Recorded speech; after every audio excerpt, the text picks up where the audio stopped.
When did you learn that language?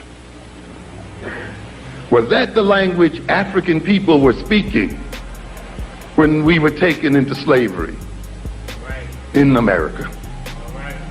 In other words, the language we speak at this moment is what? A slave language. The language that our slave ancestors were forced to learn. Before the ships docked, before the whips cracked, there was the tongue. But when our people reached these shores, we weren't just enslaved, we were dislanguaged, intentionally, systematically engineered. The colonizer didn't just mix bodies, they remixed tribes from different languages so we couldn't talk, so we couldn't organize, so we couldn't pass down culture. The word language comes from lingua, meaning tongue. But that tongue wasn't just a muscle, it was identity, it was home. It was a map that pointed to a people, a lineage, a tribe, a nation.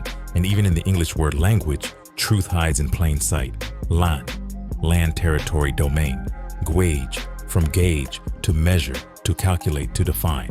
Put it together and language becomes land gauge, the measurement of territory, the measurement of a people. The word gauge comes from the same ancestral stem as gallows, a rod, a pole, a branch.